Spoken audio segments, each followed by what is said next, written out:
Λοιπόν, γεια σας παιδιά. Σήμερα θα παίξουμε ένα παιχνίδι, ελπίζω να μην φάω κανένα monetize ή κανένα copyright claim, επειδή είναι άλλο ένα YouTuber αυτό το παιχνίδι. Τέλος πάντων να το παίξουμε. Θέλετε να το... από ποιο επίπεδο θέλετε να το παίξω. Και σας παρακαλώ κάντε μια εγγραφή, χρειάζομαι την εγγραφή σας. Τέλος πάντων θα το πάω από το επίπεδο που με το έχω ξεκινήσει εδώ και κάτι μέρες.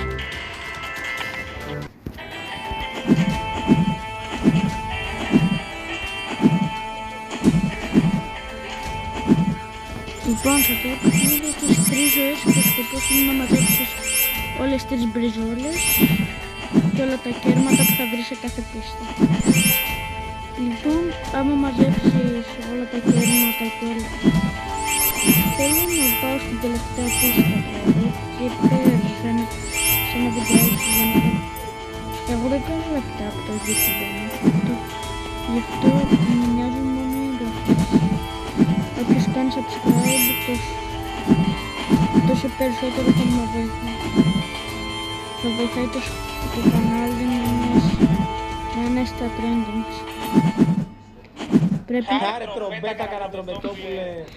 Soy lo peor. Resulta que tengo 31 años y estoy desempleado con 15 pesos en el banco. Αλλά όχι bye ακόμα, θα κάνω άλλες 3 προσπάθειες και μετά bye.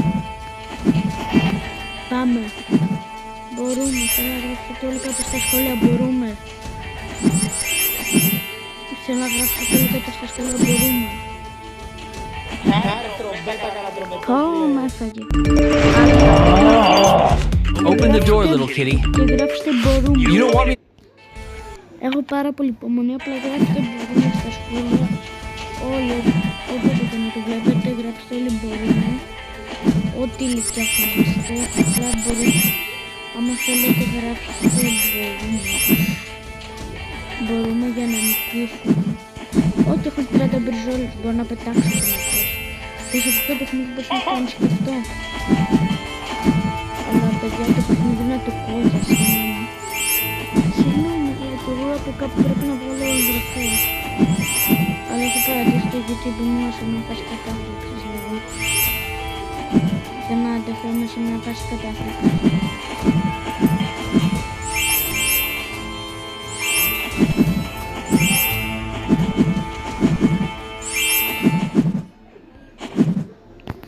Λοιπόν παιδιά, ο σκοπός του παιχνιδιού είναι απλά να μαζεύεις όλες τις μπριζόλες από όλα τα στάδια. Συγγνώμη για την απλά κοιμούνται όλοι στο σπίτι μου.